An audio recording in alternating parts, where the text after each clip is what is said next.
Dear friends, welcome to money wealth and freedom your channel. जैसे कि कल हमने जहाँ छोड़ा था कि कितने पैसे आपके खर्चे होते हैं आपके बेसिक एक्सपेंसेस के लिए, आप उसके बारे में सोच के आइएगा और वहाँ से हम चालू करेंगे। तो आज हम जो कवर करने वाले हैं, पहले हम बात करेंगे जब अब फ्रीडम के जर्नी आप ले रहे हैं तो क्या तैयारी होनी चाहिए। आप जानते हैं जब भी कोई आप जर्नी लेते हैं तो उसका प्रिपरेशन होता है, राइट। जैसे कि फॉर एग्ज़ाम्पल आप सोचिए आप बाइक से लद्दाख जा रहे हैं तो उसका एक प्रिपरेशन होगा। आप हेलमेट डालेंगे, आप रूट मैप लेंगे, आप ग्लव्स पहनेंगे, लद्दाख ठंडी जगह है, आप गर्म कपड़े लेंगे, तो एक प्रिपरेशन होता है। सिमिलरली ये फाइनेंशियल फ्रीडम का जो जर्नी है इसके लिए भी कुछ बेसिक प्रिपरेशन है।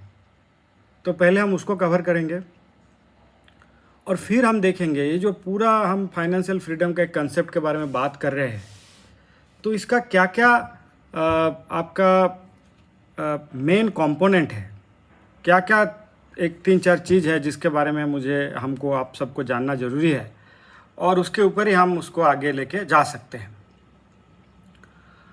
तो पहले प्रिपरेशन के बात कर लेते हैं।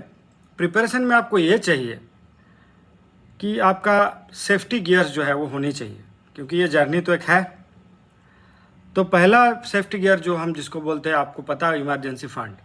तो ऐसा है इमरजेंसी फ़ंड का कंसेप्ट, आप लोगों ने शायद पढ़ा भी हो और फिर भी मैं बहुत ही शॉर्ट में इसको कवर करता हूँ कि भाई कभी कुछ फिज़िकल प्रॉब्लम आ गया, बीमार पड़ गए, आपका जो इनकम है वो बंद हो गया, कम हो गया और जॉब लॉस हो गया, होता है ये। तो आपको एक 3 से 6 महीने का एक जो भी है एक्सपेंसेस वो कवर करके चलने चाहिए। अभी कई सारे लोग इसको बोलते हैं 6 महीने का रखो, 1 साल का रखो। हम ये बोलते हैं कम से कम 3 महीने का आप रखो and that is enough. And why you से सो, क्योंकि देखिए आप जब 3 महीने का रखते हैं तो आपके घर में जो बाकी के रिसोर्सेज इन इमरजेंसी, राइट, तो आपके घर में कुछ जेवर होंगे, आपके फ्रेंड्स होंगे जो थोड़े बहुत उधार दे सकते हैं, रिलेटिव्स के पास थोड़े ले सकते हैं, आपके पास क्रेडिट कार्ड होंगे उसके से आप थोड़ा सा जो लोन आप ले सकते हैं। तो ये 3 महीना काफ़ी हम मान के चलते हैं। दूसरा जो इम्पोर्टेंट पार्ट है वो है लाइफ इंश्योरेंस। अगेन बहुत इम्पॉर्टेंट चीज़ है। कितनी लाइफ इंश्योरेंस ली जाए, अभी आप टिपिकल एजेंट के पास जाएंगे वो तो आपको बहुत ज़्यादा अमाउंट बताते हैं, वो आपका लाइफ वैल्यू कैलकुलेट करते हैं। हम इनके साथ एग्री नहीं करते। हमको ये मानना है कि आपको लाइफ इंश्योरेंस उतना ही चाहिए जितना आपके इनकम के एब्सेंस में और आपके एब्सेंस में, अनफॉर्चुनेट इंसिडेंट के एब्सेंस में होने में आपको फैमिली को कितना अमाउंट चाहिए होगा, सो दैट उनको लाइफस्टाइल में कोई मेजर प्रॉब्लम ना आए, राइट। तो वो हम मान के चलते एक 10 से 15 साल का एक रेंज में हमारे पास होनी चाहिए जो उनके खर्चे चले। उसमें 2-3 फैक्टर है, ये देखना पड़ेगा कि आपका किड्स का एज क्या है जो आप जब इंश्योरेंस ले रहे हो, कंसिडर कर रहे हो। तो उनका एज जब एक लगभग 21-22 हो जाए तो उसके आगे हम मानते हैं कि उतनी ज़्यादा ज़रूरत इंश्योरेंस की अमाउंट की नहीं रहती है। और अगर आपके वाइफ और हस्बैंड दोनों में से जिनका लाइफ का लॉस हुआ और वो जो जॉब में है तो फिर वो अमाउंट और भी कम हो सकता है। अगर आपका होम पूरी तरह से पेड ऑफ है तो वो फर्दर कम हो सकती है। तो ये मान के चलिए, इसके एक डिटेल हम और विस्तार से बताएंगे केस टू केस बेसिस पे कैसे वैरी करता है। बट ये बहुत ज़्यादा नहीं चाहिए। आपका जो अभी का ईयरली एक्सपेंस है उसका 10 गुना आप ले लो या 15 गुना ले लो, बहुत हो गया। थर्ड पार्ट जो है, जो कि मेडिकल इंश्योरेंस, अगेन बहुत इंपॉर्टेंट है। बट हम ये मान के चलते हैं कि आप एक 5 लाख का कवर लेके चले। आप जो गवर्नमेंट स्पॉन्सर्ड जो स्कीम्स है उसका भी देखें, अगर वो सूटेबल हो तो उसको भी आप देख सकते हैं। थोड़े से सस्ते हंसते बट उसमें थोड़े कुछ लिमिटेशंस भी होते हैं। तो ये हो गया आपका बेसिक प्रिपरेशन। नाउ दोस्तों प्लीज़ ध्यान रखिए, जो बेसिक प्रिपरेशन आप हम बात कर रहे हैं ये प्रिपरेशन एक कॉस्ट है, चाहे मेडिकल इंश्योरेंस हो, चाहे वो लाइफ इंश्योरेंस हो, चाहे इमरजेंसी फंड हो। ये पैसे आप जहाँ रखते हैं उससे आपको कोई रिटर्न मिलता नहीं है। इंश्योरेंस तो आपके पूरे खर्च हो जाते हैं, इमरजेंसी फंड आपके पास रहते हैं, लेकिन उसको आप उससे हाई रिटर्न नहीं ले सकते बिकॉज उसको आपको रखना पड़ता है फिक्स डिपॉजिट में या सेविंग्स बैंक अकाउंट में। तो ये जितना कम हो, जितना ऑप्टिमम हो, उतनी अच्छी है। तो ये जो है ये हम इसमें बोलते हैं, इसमें और विस्तार से हम बताएंगे बट बहुत सारे रिसोर्सेज इंटरनेट में अवेलेबल है। वो आप देख सकते हैं, बट इसमें ओवर डू मत कीजिए, keep it simple, keep it short. And ये सभी इमरजेंसीज है, ये सभी रिस्क को कवर करके आपका जो रिस्क कवरेज वो आपको देते हैं, और ये ज़रूरी है before you start the freedom journey. आपका जो प्रोटेक्शन लेयर है वो मजबूत होनी चाहिए, तो ये आप कर लो, ठीक है।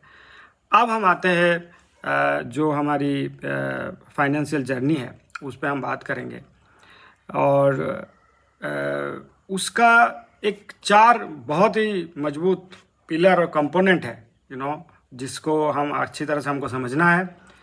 वो हर एक पिलर का एक एस्टिमेशन है, एक आपका एजम्पशन है जो आपको करना पड़ेगा, और उसके ऊपर ही आपका जो आउटकम है वो निकल के आएगा। तो क्या क्या है 4 पिलर, हम देख लेते हैं क्विकली। सो पहला और एक इम्पॉर्टेंट पिलर है आपका एक्सपेंस।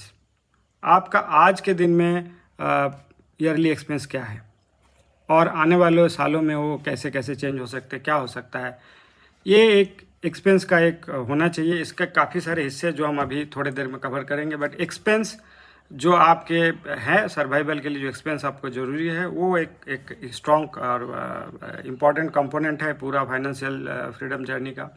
सेकंड जो है कि कितने देर तक आपको ये फ्रीडम स्टेट में रहना पड़ेगा, and that is in other words कि भाई आप क्या आपका जीवन का आकलन करते हैं, लॉन्जिविटी क्या सोच के चलते हैं। तो ये 70 हो सकता है, 75 हो सकता है, 80, 85, 90 लोग बोलते हैं। इंडियन कॉन्टेक्स्ट में हम जनरली मान के चलते हैं 75 से 80 ये गुड कॉन्टेक्स्ट है। आज के दिन में जो एवरेज एक्सपेक्टेंसी है वो 75 to 80 मान के हम चलते हैं। तो ये आप कैलकुलेशन के ले सकते हैं, बट आप अपना चेंज भी कर सकते हैं। सो ये हो गया आपका जो लॉन्जिविटी। ऑफ कोर्स आप जिस टाइम स्टार्ट कर रही है 30 की उम्र में, 35-40, तो वो फिर उतना आ जाएगा। मान लीजिए किसी ने 40 में स्टार्ट किया तो लगभग 35 साल का, 35 से 40 साल का उसका एक रेंज मान के आपको चलना पड़ेगा। इसके बाद आता है आपका जो इन्फ्लेशन, बहुत इम्पोर्टेंट कंपोनेंट है दोस्तों, और इसमें ये काफ़ी तरह से आपको इम्पैक्ट करता है आपका जो कैलकुलेशन और आपका जो कॉस्ट स्ट्रक्चर है उसको। एक इम्पॉर्टेंट बात है जो इन्फ्लेशन में हमने ऑब्ज़र्व किया है कि काफ़ी सारे जो चैनल्स और रिसोर्सेज है, ये एक आपको नंबर दे देते हैं कि भाई 7% है, आने वाला 50 साल में भी 7% रहेगा, एंड आप इसको लेके चलिए। हम इसको नहीं मानते। हम ये मानते हैं कि भाई इन्फ्लेशन 7% कैसे होता है, उसके पीछे एक बहुत बड़ा कैलकुलेशन है, उसके कई सारे कंपोनेंट है, उनके वेटेज है। It is a very complex calculation, and depending on your lifestyle आपका कैलकुलेशन थोड़ा सा इधर उधर हो सकता है। फॉर एग्जांपल, आप अगर देखो कि बच्चों का जो एडुकेशन है उसका जो इन्फ्लेशन है वो लगभग आज के दिन में मान के चलते हैं 10%, राइट। नाउ बच्चे का एडुकेशन का तो एक रेंज है। अगर आपका बच्चे का उम्र आज 15 साल है तो ज़्यादा से ज़्यादा और 7-8 साल का, 6 साल का या 7 साल का आप मान के चलते उसकी पढ़ाई होगी। उसमें भी कुछ सारे स्टेजेस आएंगे, तो उसका इन्फ्लेशन आपके उसके बाद के जो आपके कॉस्ट है उसमें वो इन्फ्लेशन आना ही नहीं चाहिए। आप अगर वैकेशन में जाते हैं तो वो अलग एक्सपेंस है। आपका लाइफस्टाइल में कई लोग एक पर्टिकुलर टाइप के फूड खाते हैं, उनका इन्फ्लेशन स्ट्रक्चर अलग हो सकता है। कुछ लोग फिल्में ज़्यादा देखते हैं, वो अलग हो सकता है। तो inflation can be little bit personalised, और फ्यूचर का जो इन्फ्लेशन एक्सपेक्टेशन है ये ऐसा नहीं हो सकता कि 7% है तो 7% ही होगा। अगर हमारा कंट्री का इकोनॉमी एक ग्रोइंग इकोनॉमी से एक डेवलपिंग कंट्री से एक डेवलप्ड इकोनॉमी होगा तो इसके जो इन्फ्लेशन का रेट है वो भी चेंज होंगे, राइट। तो इसका सटीक आकलन करना बहुत ज़रूरी है, और तब जाके आप इसको सही तरह से आप एस्टिमेट कर सकते हैं। एंड चौथा और अगेन वेरी इंपॉर्टेंट कंपोनेंट वो है कि क्या रिटर्न आप एक्सपेक्ट करते हैं। आपके जो सेविंग्स है, जो आप इन्वेस्टमेंट करेंगे, तो क्या रिटर्न आप एक्सपेक्ट करेंगे। आप उसमें इंस्ट्रूमेंट के ऊपर डिपेंडेंसी होता है। आप डायरेक्ट इक्विटी में जाएंगे, थ्रू म्यूचुअल फंड जाएंगे, बैलेंस फंड जाएंगे, देर आर फिक्स डिपॉजिट जाएंगे, काफ़ी सारे ऑप्शंस हैं। तो उसका भी एक एस्टिमेशन हम अपने यहाँ से हम मान के चलते हैं कि जो इक्विटी है उसमें आप एक 14% का आप मान के चल सकते हैं। अगर कोई कंजर्वेटिव होना चाहते हैं तो 12%, और जो फिक्स डिपॉजिट और जो डेट आपका इंस्ट्रूमेंट है उसका हम मान के चलते हैं कि 6 से 8% आपका होना चाहिए। तो ये लगभग दोस्तों ये हो जाता है आपका 4 इंपॉर्टेंट पिलर। हमने बात किया आपके एक्सपेंस, आज का एक्सपेंस, आने वाले कल का एक्सपेंस। हमने बात किया लॉन्जिविटी, कितने सालों तक आपको ये एक्सपेंस इनकार करना है, और जो आपका एक्सपेंसेस के जो हो उसके लॉन्जिविटी का क्या आप आकलन करते हैं। थर्ड हमने जो एस्पेक्ट डिस्कस किया हुआ है इन्फ्लेशन, हमने ये भी बताया कि inflation has to be personalised to certain extent. And fourth हमने ये बताया कि आप रिटर्न आपके जो इन्वेस्टमेंट है उसमें क्या एक्सपेक्ट करते हैं। तो ये 4 पिलर बहुत इंपॉर्टेंट है, ये चारों का प्रॉपर एस्टिमेशन ज़रूरी है, ठीक है। तो दोस्तों ये तो हो गया आपका पिलर। अब हम पहला जो लेंगे वो है एक्सपेंस, बहुत इंपॉर्टेंट है। जैसे कि हमने कहा था, अगर आपको याद होगा पिछले वाली वीडियोस में, कि हम इस तरह से कैलकुलेशन का अप्रोच करते हैं जो कि काफ़ी सिंपल और काफ़ी अचीवेबल लगे, और ये फैक्ट बेस्ड हो, डेटा बेस्ड हो। और ये क्यों, ये भी हम बात करेंगे। तो आप अगर मान के चलिए कि आपका एक्सपेंसेस में कुछ तो है मैंडेटरी, मस्ट हैव, फूड आपको चाहिए, मेडिसिन आप इग्नोर नहीं कर सकते, आपके घर के जो इलेक्ट्रिक का बिल है, फ़ोन का बिल है, एक घर के किराया है, अपना घर का जो EMI है, अपना घर है, प्रॉपर्टी टैक्सेस, ये सब ऑलमोस्ट अनअवॉइडेबल है, ये आपको मान के चलना पड़ेगा। बच्चे के एडुकेशन है, कुछ बहुत ही एसेंशियल और भी हो सकते हैं। तो ये हो गया mandatory. Then there are nice to have, जैसे कि हम कई बार फिल्मों में जाते हैं, वैकेशन जाते हैं, रेस्टोरेंट में खाना खाते हैं, ये सब आप कभी कम कर सकते हैं, ज़्यादा कर सकते हैं। देन देयर आर एस्पिरेशनल, जहाँ पे आप बोलते हैं मैं गाड़ी अपग्रेड करूँगा, फ़ोन अपग्रेड करूँगा, और भी कुछ अपग्रेड्स करेंगे, तो वो तो खैर आप उसको टाल सकते हैं, जब आपका सिचुएशन नहीं, आप टाल सकते हैं। तो हम पूरा फाइनेंशियल फ्रीडम को भी हम 3 कैटेगरी में डिवाइड करते हैं कि एक है आपका बेसिक मिनिमम लाइफस्टाइल, राइट। तो सबसे पहले जिन्होंने अभी कुछ भी नहीं किया उनको ये लेवल अचीव करना है। वो लेवल क्या है कि भाई मुझे अगर मेरा बेसिक मिनिमम लाइफस्टाइल को सपोर्ट करना है तो क्या अमाउंट मुझे जमा करना है, एज सिंपल एज दैट। तो उसमें आपका आ जाता है बिल्कुल बेसिक फूड, आपका घर, बच्चों का एडुकेशन, मेडिकल ट्रीटमेंट एट्सेट्रा। तो इसमें हम जो आकलन करते हैं, और उसमें हम एक नया कंपोनेंट भी ऐड करते हैं कि वर्स्ट के सिनारियो में अगर आप एक टॉप टायर सिटी में है, टायर 1 टायर 2 सिटी में है, बड़े सिटी में है, बॉम्बे कलकत्ता में है, पुणे में है, बेंगलोर में है, चेन्नई में है, तो आप कंसिडर कर सकते कि आप टायर 2 टायर 3 टायर 4 सिटी में जाए, जो सेमी अर्बन एरिया वहाँ जाए, because it is survival, it is an extreme situation. But उस सिचुएशन में भी आपके पास अगर ये गारंटी होगी कि भाई मेरा बेसिक जो एक सर्वाइवल है with life with dignity, that मैंने इंश्योर किया है, तो ये काफ़ी हद तक आपका जो आपका एंग्जाइटी है, जो आप जॉब में या आपके जो पर्सनल बिजनेस में जो आप जो महसूस करते हैं, उसको काफ़ी हद तक दोस्तों इसको मिनिमाइज़ करेगा। ये हमने अपने लाइफ में एक्सपीरियंस किया है, ये कैलकुलेशन है। देखिए एक बात आप समझ लीजिए कि ये जो पूरा आपका जो एक प्रेशर सिचुएशन है, ये आपका एक माइंड का उपज है, लेकिन ये माइंड का उपज है तो ये फिक्टिशस नहीं है, ये काल्पनिक नहीं है, ये सच्चाई है।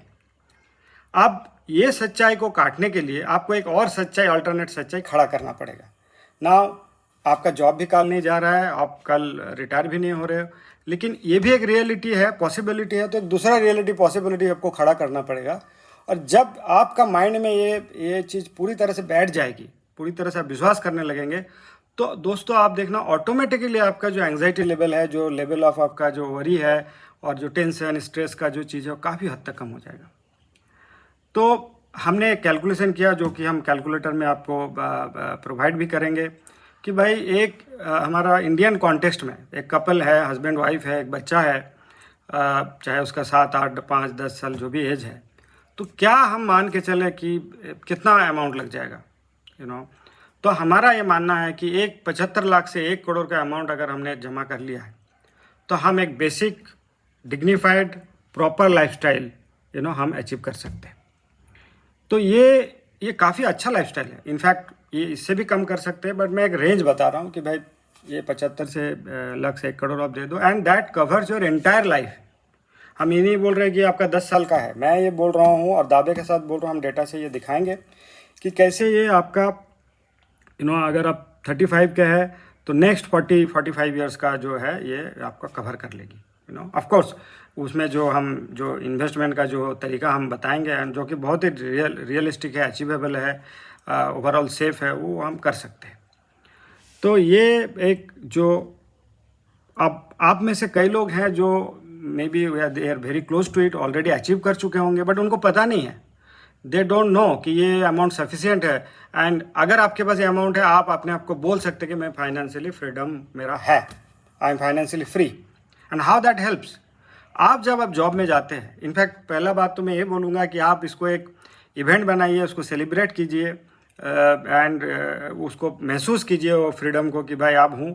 तो आप मुझे जॉब में उस टाइप का प्रेशर लेने की ज़रूरत नहीं, आप काम कीजिए, ईमानदारी से काम कीजिए, मन लगा के काम कीजिए, आगे बढ़ने के लिए काम कीजिए, बट ऐसा कोई चीज़ एक्सेप्ट मत कीजिए जो आपको पसंद नहीं है। कोई आपसे ऐसा बर्ताव करे, कोई ऐसा माहौल हो, तो आप बेझिझक अपने तरीके से उसको हैंडल कीजिए, without any fear, without any anxiety, क्योंकि आपके पास ये आपको पता है कि आपके पास बैकअप है एंड आप फाइनेंशियली फ्रीडम है। अब इस स्टेज में आप जाने के बाद ऑफ कोर्स आप चाहते हैं कि आप और बेटर हो, आपका फाइनेंशियल फ्रीडम का जो बेसिक लेवल है वो एडवांस थोड़ा इंटरमीडिएट लेवल में जाए, उसमें आप और थोड़ा क्वालिटी ऐड करो। तो दोस्तों ये बिल्कुल पॉसिबल है। अब हम इसके बारे में विस्तार से बात करेंगे, बट अभी के लिए एक ऑफ कोर्स अगर यहाँ तक आपको पसंद आया है तो प्लीज़ आप लाइक कीजिए, शेयर कीजिए, सब्सक्राइब कीजिए, कमेंट्स ज़रूर लिखिए, आपके क्वेश्चंस पूछिए। हम बहुत सारे केस स्टडीज़ इसमें देने वाले हैं और हम उम्मीद करते हैं आपको काफ़ी पसंद आएगा।